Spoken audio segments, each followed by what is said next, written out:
Welcome, this is Ukraine War Awareness here, and today we have a guest joining us to discuss about the recent Brexit vote, what led up to it and why, the cause and effect throughout the geopolitical and economical situation, and the predictions of the future of many players that are involved in the game. Joining me here today is Strizhi, who has a US military background and who still to this day maintains contacts with a lot of British and European personnel due to the US coalition alliance that he was part of.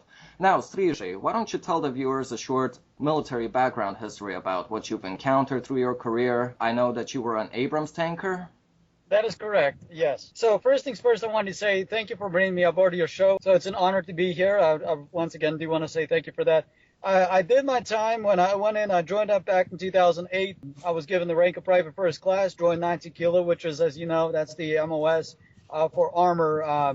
Did my training over at Fort Knox with Delta Company 281, and we had a coalition of forces that would come through. There would be, anywhere from German, British to Canadians that would come through, and over time, as we did our training together, and that was at the time, that was the home of the armor. Now, armor at that point was still at Fort Knox. It's moved over to Fort Benning. But in the meantime, as I was, getting across some of these, I stayed in touch over the years. In fact, there was one that's completely retired, and we'll kind of, I guess, talk about some of his things on our topic later. But yeah, it was an honor to be part of it. We did a lot of training. And you encountered a lot of NATO member states personnel, Oh right? yeah. Oh yes. And here's something interesting about NATO is that even though here I was in the U.S. Army, if I came across, say, a captain, I was a private first class, I was forced to salute him. So here you got different nationalities, didn't have to answer to them, but yes, we did still have to salute. So like I said, you get to meet different guys from different field of operations, and they would come through Fort Knox to And do do you this. still maintain contact with them today? There is still some that I still do. One in particular is actually retired. His name is Julian, and it's quite interesting. He got himself into armor later, but he was formerly, I think it was, he told me he was a Aviate Harrier pilot jump jet for the Royal Air Force. And so anyway, but yeah, like I said, you get to meet different people, and I do stay in touch with some of them.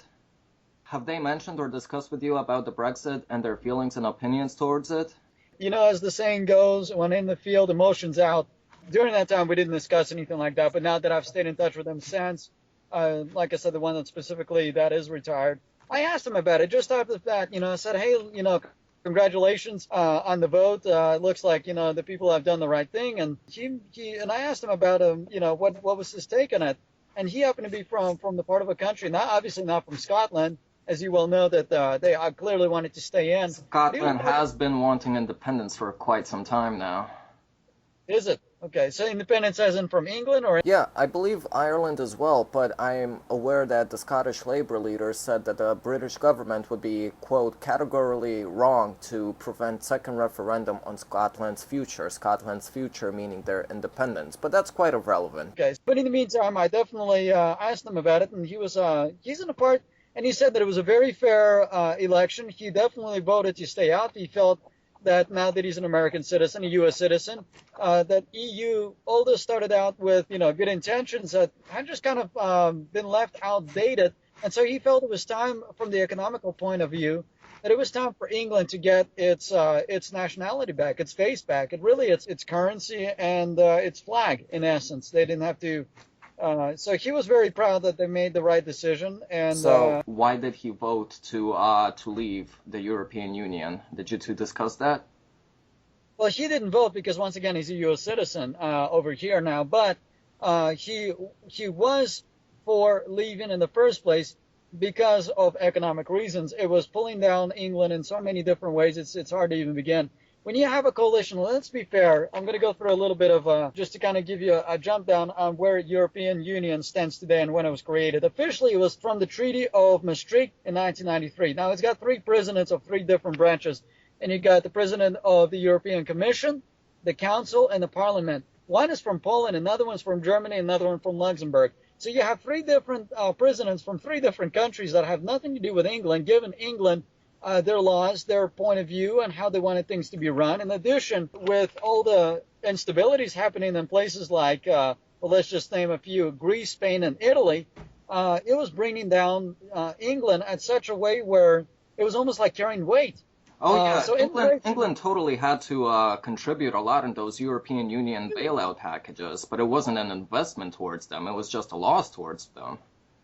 in essence, yes. Now you still have companies. That's what I'm saying. It was a 50-50 in essence. Some wanted to stay, some wanted to leave. The reason why they wanted to stay is to, for the majority of the ones that voted to stay, was for the fact that they like to visit other countries and not have to worry about passports. So a But the ones visa-free regime. Right. But for the ones that wanted to leave, it was more to do. So, yeah, it was kind of interesting. For the ones that wanted to leave, it was an immigration issue. Or the ones that wanted to stay was an immigration issue. For the ones that wanted to leave was an economical issue, if you want to put it that way, to be So frank. the ones that want to leave is completely for economic independence. The ones that want to stay, immigrational. But with Britain, they have the least immigrational problems, and that includes the migrant crisis and in terms of visa-free regime. I mean, since they're out of the European Union, that doesn't mean that it's any harder for the people to reach a European state now, is it? Exactly, which brings up to my point. That's the reason why they wanted to leave, because it was not an immigration issue. You just brought my exact point. So for the ones that left initially, had nothing to do with immigration. It was not an issue in England. They left because of economical reasons. Once again, they were being boiled down. If you look at the overall European debt, I mean, it's embarrassingly, it's actually higher if everybody were to pay that off. And to just look at their, what everybody's bank accounts would look like. It would be negative in numbers. They're almost in the same crisis the United States is, and they're working on trying to build new aircraft carriers and whole new military bases and try to upkeep NATO and all the other, different wars that they're, obviously forced to go into under the pretext of EU and NATO and partnership and coalition. England initially decided to leave because they wanted to bring back their flag. They want to bring back their face. And speaking to him, like he said, Julian, I think, put it brilliantly. The comparison is almost like our healthcare system. It was good to start off with. The insurance was good, but over time it just became outdated and very complex, and to the point where it doesn't make any sense to So stay they're in it. better off themselves, basically. Yes, So yes. yes, we can agree, and it's a fact that the pound has always been slightly stronger than the euro. So you do think that the British government will benefit from this overall? Oh, absolutely. In fact, it's kind of ironic that in the beginning, as you already probably seen in all the Western, whether it was Washington Post, Fox, CNN, or any of the others, including BBS, where the first reaction was panic and let's worry about that an apocalypse was going to happen. Well, I think it happened that way for the first day. Everybody panicked, they, sold and bought stocks and Oh shares yeah, and the stocks spiking went up and down. down. So that was either the time to sell or spend. But after, within just a matter of days, I mean, it flatlined. It went back to where it normal, the regulation is still there and England is still around and the people don't seem to be in any sort of dire, consequence off of it. So I would definitely say, I think over time you're going to see that it will stabilize. The situation will, remedy itself. And I think that you will see growth initially because England will actually make its own laws. They'll be in charge of what they own. Let me just give you a prime example. And this is straight out of a word of another person I'd spoken to from Liverpool, England. And by the way, this person happens to be my dad. He said that just for an example, you would buy a bag of potatoes in Liverpool, but it would be made from a certain country. And EU would just decide out of the blue that no, it doesn't quite fit their quality of what they want. So no Why? When longer they can grow their own potatoes. exactly, right? So that's what England wants to do. Well, why can't we just grow it? And EU says, no, you have to buy it from this place. And if you don't, we're going to stamp extra taxes on you. So in essence, you have different countries given, not even England that's coming up with their own laws or their own input on how they want to run their own, businesses. They're being told by the European Union how to run. So everybody will be on an equal share on an equal basis. So But therefore, they can somebody obviously has to give in more for that equality than three others. presidents. It's like this one guy that's in charge of all three that basically tells them what to do and how to run it, and it's not even from the country.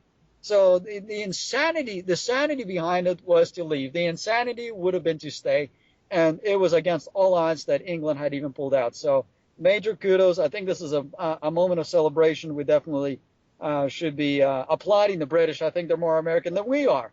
They had a backbone. They had what was it? It was 48 to 51%, 52 Yeah, or something. 52 to 48, exactly, yeah. It was incredibly close. And they still decided, you know what? Well done. drink up, you hearties, and let's move along. And they did, and what an incredible feat that Well, is. they are trying to appeal it, actually. The European Union is trying their best with their lawyers to make Britain stay. Yeah, well, good luck to them because I think, well, you know what, the very fact that they even made the initial, I think it's a harder thing for them to try to get it back because that would be quite an embarrassment after losing and making a huge statement that they're going to leave.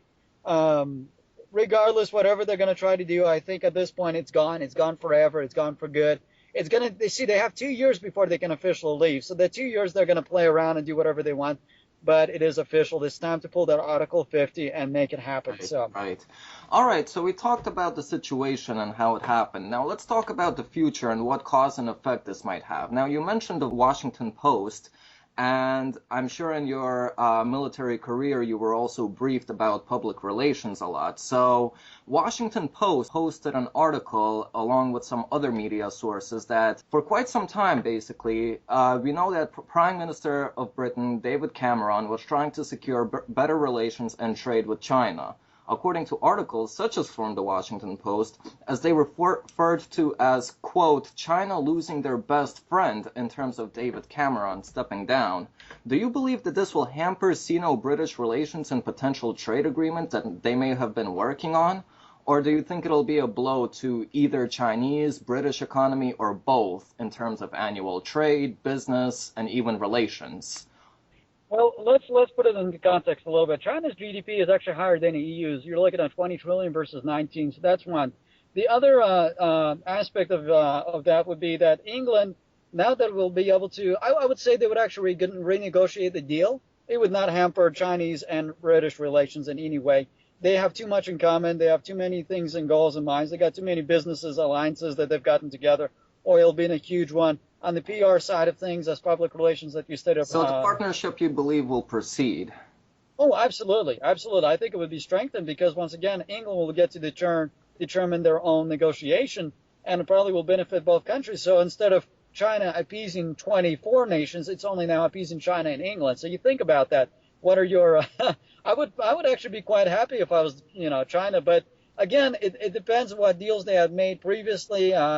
We only get to see 10% of what's really happening. And so from what I've seen and what I've read so far is that it does appear that, China's a little upset, but I think it's more on the public face. In reality, I think once they see that, and you have to understand that once again, China was probably in the same boat where everybody thought that, my gosh, if England leaves, then, apocalypse will happen. And so how would that, so they were a little panicky, I would say, but now that things have subsided and England is picking up, obviously the pounds have picked up and England is moving along, they're going to see that, maybe this is still a workable relationship. And I think it's going to get stronger over time.